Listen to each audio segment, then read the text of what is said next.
Team Liquid Philippines, they do not want Carl TC to be disturbed at all.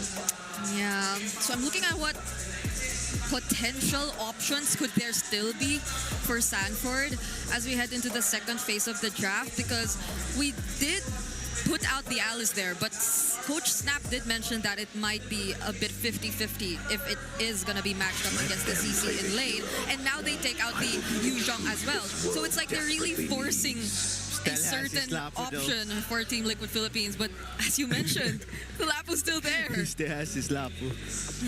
Or if he wants, he can go Uranus, but I prefer Lapu on him, honestly. Yeah. Any time of the day. It's the Lapu making those big plays, doing a little bit of damage as well. You already have the Harith on the other side, so yeah. But He might go last pick. They have to see where the Chichi is going. He might go Alice if the matchup is actually good. Yeah. they have more options. I think that's really what Team Liquid is considering right now. And at the very least, the Farsa, regardless, it's Sanji holding it, so it's going to be a safer route for them. They also cannot, or I mean, there's no chance of ONIC contesting that since they already have the Kimi either way. ONIC Philippines for their gold lane or XP lane. This is such a... They might go Khalid or Hylos for the roam. And then there's still a possibility of the Alice. But Team Liquid Philippines can respond to it pretty quick. There's so much disruption if it is going to be the Joy Khalid from ONIC Philippines. Although they just revert back to the high loss. They're predicting the Alice XP. So yeah, Lapu is the only choice that Sanford has to get. It's either a Lapu or a Uranus. Lapu or a Uranus. The Hylos that was mentioned by Coach Snap a while ago appeared for ONIC Philippines. Meanwhile, the Granger, also a household hero for Kelra at this point in time. They have a good bit of damage in terms of magic and physical here, but what is missing, I think, should be another playmaker to join JP in those team fights. Lapu, Uranus. I think the glue's also still available for Team Liquid Philippines.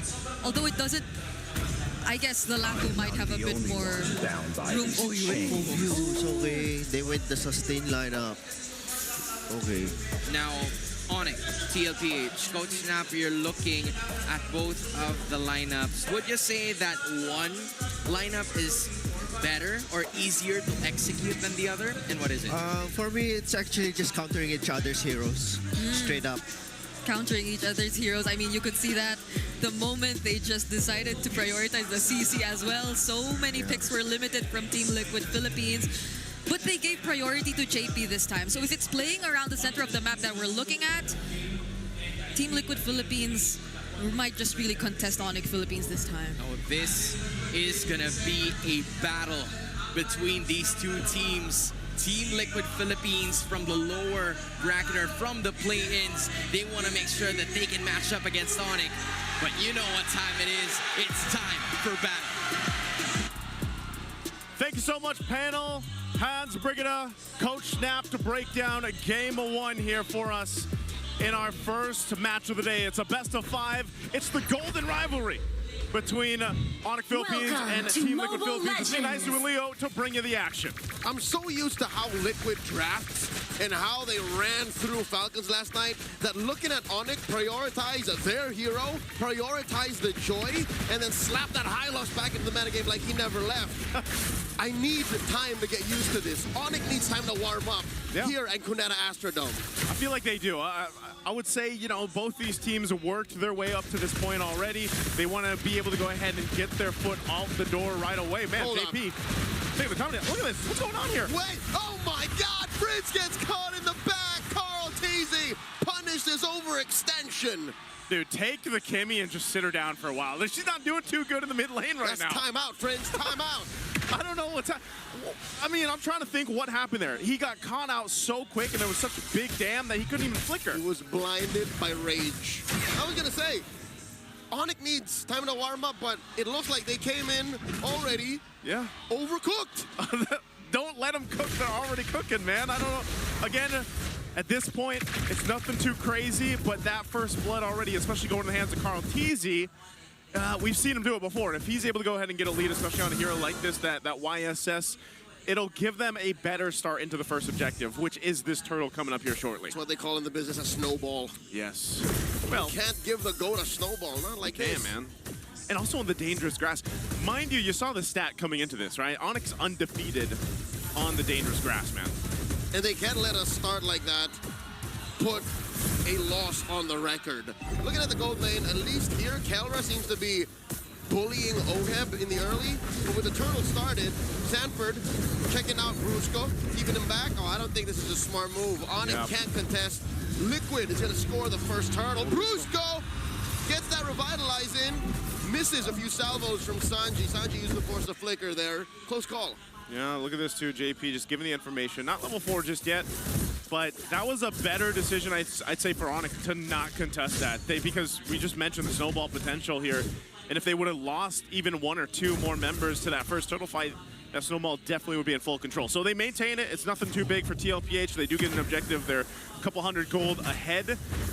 Where we really have to look at is how the lane-to-lane matchups work for this. From down to the gold lane, where this is more common that we see between these two phenomenal gold laners, Kelra and of course Oheb, on a Harith and a Granger. Very standard. The rest, though, Phobius, I feel like, has popped up more and more because he fits in that role where it's like, all right, you need that front line, but you also need someone to help peel if you have to, especially when a YSS is in a tow. There's Kirk. No.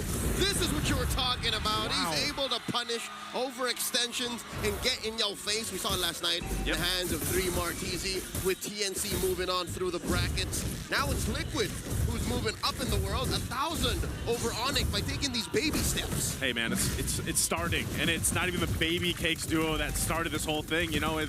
They got what they needed to do. They got the foot out the door, and we talked about Team Liquid Philippines. Actually, the panel talked about this specifically. Getting into that momentum, getting into that stampede form, they need to time it. I think this is them timing it already in game 1. Oh no, Kirk might get another one on him, and it's the same duo who gets it. Carl Teasy and Sanford. I mentioned that ONIC can punish Liquid if they're overextending, if they're over-aggressive. Now it seems like the foot is on the other shoe. What do they do here? Opposite way around. The turns have tabled, and up top, Oheb pushes Kelra back underneath his turret. Oh, here's Brusco. Dropping that salmon force. In comes Brusco, forcing a flicker out of the Filipino sniper. Oh. Traction pulse, flicker forward from Fringe. No. This young man woke up and chose violence. What? Sanji flickers forward, almost takes down Kelra. And then Liquid scores their second turtle, 2,000 gold up.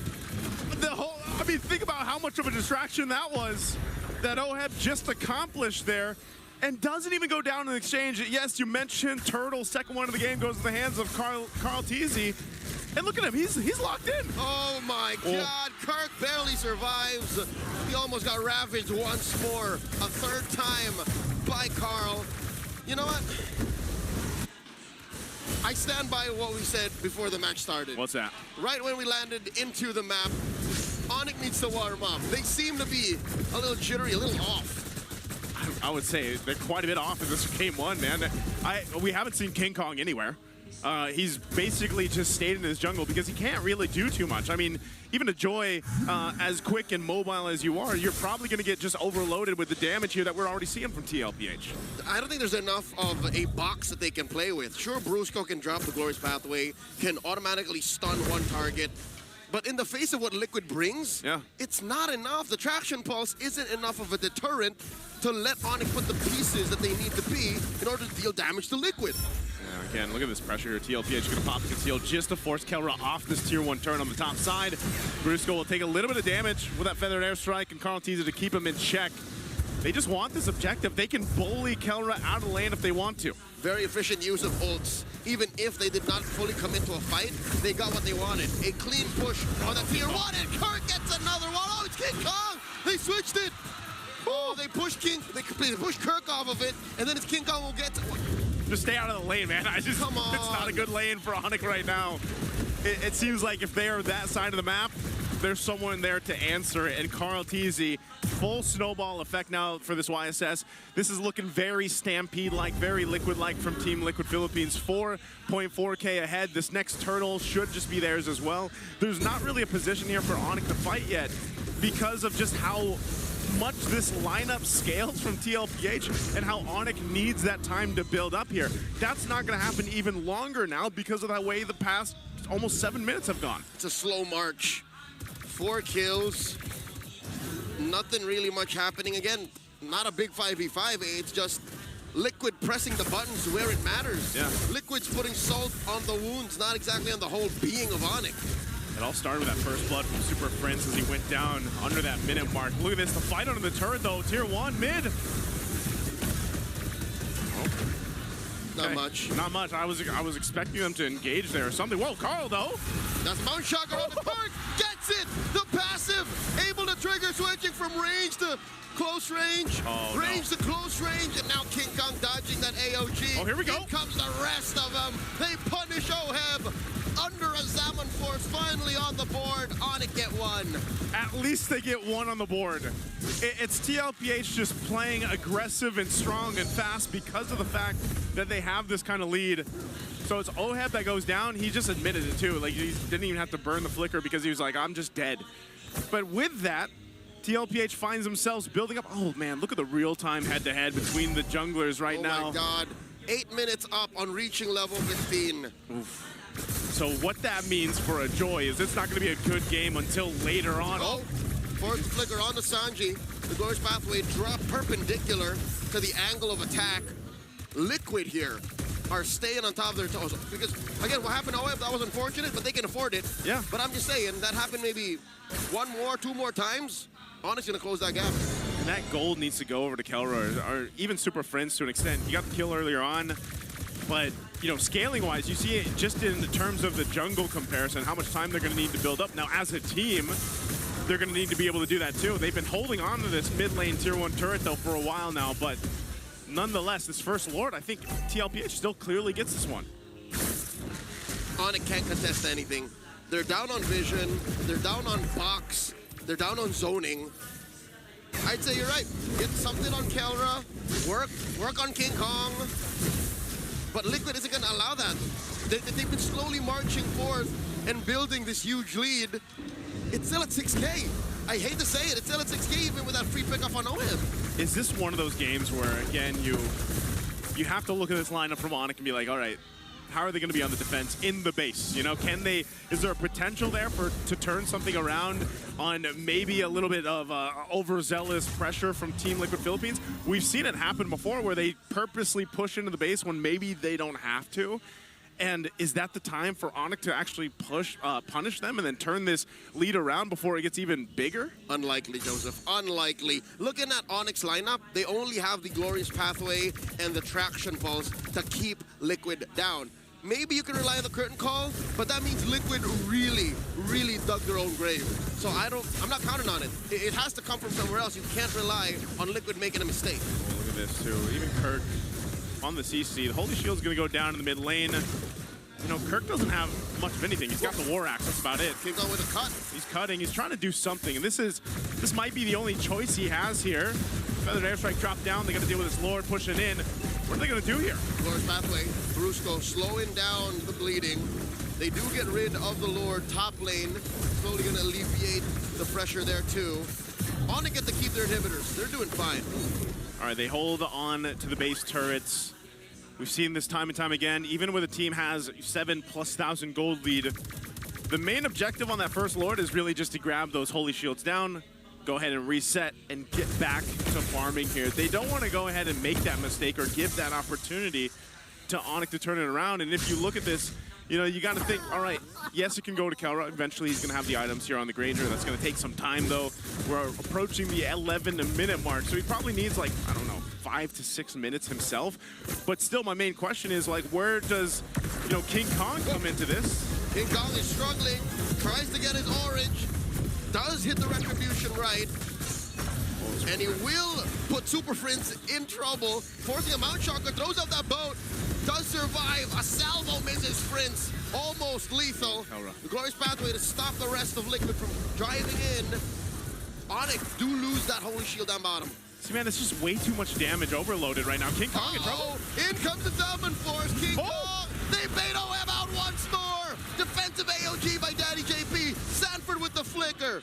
ONIC show their teeth. Wow, it's Oheb now that goes down in that. And I was just saying, you know, it's so much damage that TLPH has. Well, I guess ONIC has some too. I think ONIC has more damage if you put it late game to late game. If you give them equal amount of net gold, Yeah. then yes, ONIC will dish out more easy, reliable damage. It's just Liquid now has a better position. Like, later is later. Now is here. This is where we live. 7K up. Live in the now. Think about that. After that one kill again that they got, it doesn't matter if they're 6,500 gold behind. They'll start up the Lord here. They are missing battle spell. Sanford does go down. Kelra gets one stack. Kirk traded out for. Because, by the way, not going to slow down Brusco's death despite the revitalize. 2 for 1 the trade. That's what you get with a 7K gold lead. ONIC reeling, backing out of that Lord pit. Yep, that is a clear example of the economic lead that TLPH has right now. They're still fighting back, though. You got to give it up to ONIC. Despite the odds, they're fighting back. They're trying to get back into this game. Part of that, again, is hinged on King Kong. He's got to go ahead and farm up. We saw the breakdown earlier. I think he's doing what he has to. They're not going to contest this Lord, though, so they'll be back on the defense. Again, they hold on to the base turrets. The Holy Shields all went down. But there's potential. We're starting to see the potential of a turnaround here for ONIC. In the recent change in Project Next, past the 8-minute mark, more passive gold was given to players. And I think that's what's allowing ONIC to stay close to it and get hit on the heroes that would otherwise not in the old patch. But still, you got to look at the map and realize the world's not going to stop spinning. Yeah. Liquid will also still get stronger, and the map will get so much worse. And you can't just close that 4,000 gold gap between Carl and King Kong by drinking your vitamins and saying your prayers. It's not going to work out. Dude, wake up call, reality check. Look at the map. Yeah. Those turrets are unmolested. Liquid owns the map. It's all red. Hey, man, they don't have anything in their favor. They are going to have to deal with this Lord, though. There's a concealed push in. They're going to go for King Kong. He jumps on out. They're going to fight under the turret. Sanji with a fed airstrike hidden in that dangerous grass pixel brush down in the bottom lane. Brusco gets hit with a boat from the mountain shotgun. Carl Teasy wants to take him down. The goat gets it. He's godlike. King Kong taken out by Oheb. Well, can they end it here? 3 Lord's with him. members left to defend. A Lord standing. AOG by Daddy JP. Kelra falls. Liquid. Stampede.